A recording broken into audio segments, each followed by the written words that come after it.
MMA Italia. In vista della trilogia fra Conor McGregor e Dustin Poirier, vi porto 2 spezzoni tradotti del Joe Rogan podcast. In prima battuta Dustin Poirier, che parla del primo e del secondo incontro, e poi Leon Edwards, che parla con Joe Rogan sempre di Conor McGregor. Do you feel like now, after that first fight, that you got his number? Or after the second fight? It's fighting, man. I don't think you ever really... He'll make adjustments. Yeah, he'll make adjustments. It'll be a completely different fight. Like the first one and the second was different. The third one's going to be different as well. Because I'm going to make adjustments as well. I got to switch it up and keep things fresh and keep him guessing. Yeah. One of the things about this fight is you look like the bigger guy. I'm pretty sure I weighed more than him. Yeah, you looked like it. You looked more muscular. He's he's muscular, but his waist is small. He's just built different, and I'll probably walk around heavier than him. Do you think it makes sense though for you to be fighting Conor for the title? No, I don't think so. Conor's been away so long. His last 2 fights at 155, he's lost. So you can't put him in there for a title fight. Right. How could you justify doing that when you have guys like Oliveira? It is interesting that in the time where that low calf kick is coming to prominence, and this is also the time when Conor started moving away from the sport, took time off, fought boxing, then came back and had the fight with Khabib, and then came back and had the fight with Cowboy. The calf kick was never in play in any of his fights. But if you look at him stylistically, and this is one of the things, I love DC's detail that he does on ESPN. Yeah. It's amazing. But when he broke down Conor's heavy weight on the right leg, he leans in like this all the time. He puts a lot of weight on that right leg when he paws in that southpaw stance, and because you fight southpaw a lot as well, it just opens up that kick so big. Yeah. It's such a big weapon. DC also broke down at the end of the first round. You kind of gently punched him in the stomach, just gently, like, "Hey man, good round, good game, good buddy. round." Yeah. There's a little gamesmanship going on there. I didn't do it in the moment. I didn't do it like you were thinking about it. Yeah, it just happened. It was just natural. Yeah. What did you say to him at the end of the first round? You said something.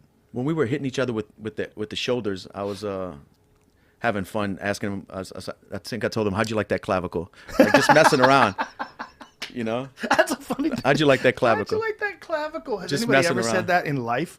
Yeah, it might be the first time a human being has said, "How'd you like that clavicle?" Did you see DC's breakdown in detail of the second fight versus the first fight with Conor? Very interesting. It is, but I see a lot of people talking funny stuff about, like, the leg kick didn't knock him out. What happened? Like, so DC says in the detailed breakdown, I kick Conor's calf, and Conor steps back and his leg kind of goes. And DC says, well, that's the leg kick that, hurt his leg or whatever. But when he went after that leg kick, he kind of reached down to grab the foot and threw an uppercut. And I was switch stance, so I threw a cross from my backhand that clipped him good. And that's when he took the step back and was hurt. I think that's a detail people are missing, that right hand. Well, you landed a lot of solid shots in that fight, but there's no doubt that leg kick was fucking that right leg up. For sure. But the detail, what I was going to get over is the difference between the first fight and the second fight was you were landing hard leg kicks in the first fight, but you were landing them on the thigh, and then it switched over to the calf. What a crazy difference that calf kick has made in MMA over the last few years. Yeah. It's really nuts. It is, man, and it doesn't take many, and it doesn't take as much commitment. A thigh kick, you're turning your hips over, Muay Thai style. You're really set in your position, whipping. This calf kick, you can flick. You can flick it like a jab and just catch the top of the calf, and it's so wild that this one kick was almost ignored. I always give Benson Henderson credit because I think he was the first guy to start using it in the UFC, but for whatever reason, he didn't have the same impact with it. It just, I don't know. I'd have to go over some fights. And like I said about the calf, you can't take many because there's nowhere for the swelling to go. So that's why it's so painful and debilitating. Your nerves and your foot kind of stop working with you. It's bad stuff. Yeah, there's no meat there either. I was explaining to someone, I'm like, just karate chop your arm right here where the bone is. Yeah. It hurts just to do that. But you were such a different guy in the second fight. You first of all, you weren't debilitating yourself getting down to 145 pounds. Yeah. I mean, you were a big 145. Like, how rough was that cut? It was horrible, and it made me hate the process because my quality of life sucked. Training camps were torture. I would walk around 190. Jesus I'd get up to 190. Christ.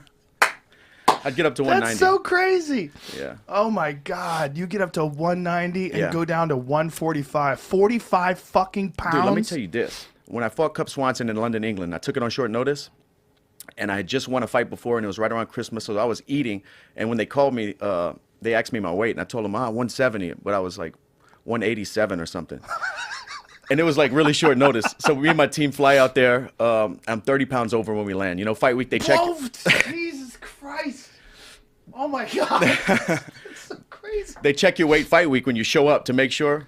I Yeah. was 176, and it was a 45. Oh my God. Yeah. But you made it. Made it.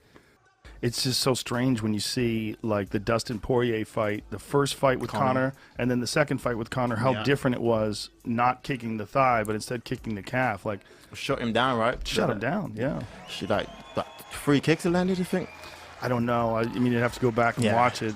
I think it was a few. But I think when watching the countdown, like Conor approached the game like just boxing, right? You can tell like a boxing coaching, and that's all he was doing. So I thought that was it's good technique to use to if you're gonna fight him, you're looking at what he's doing in his training camp.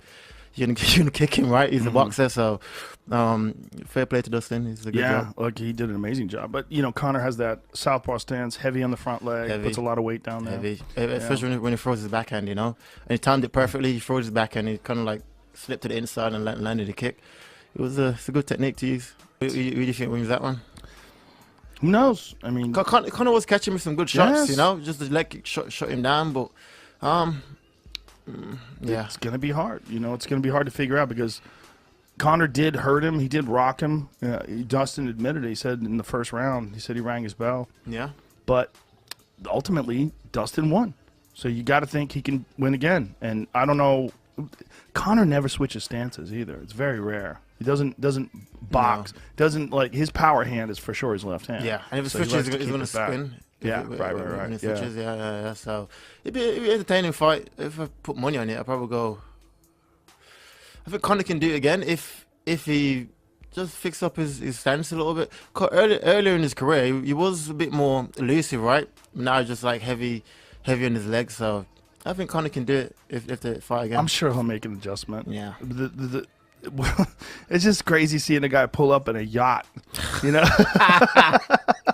to a big fight. I mean, he's doing shadow boxing on a yacht and meditating on the yacht. It's like, wow. Like, if he did win that way, that's like the most baller shit ever.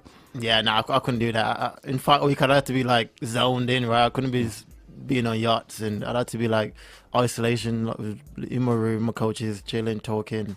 I couldn't do it. I think it's too much to do as well, right? You got to focus on your job at hand is to perform. So, yeah,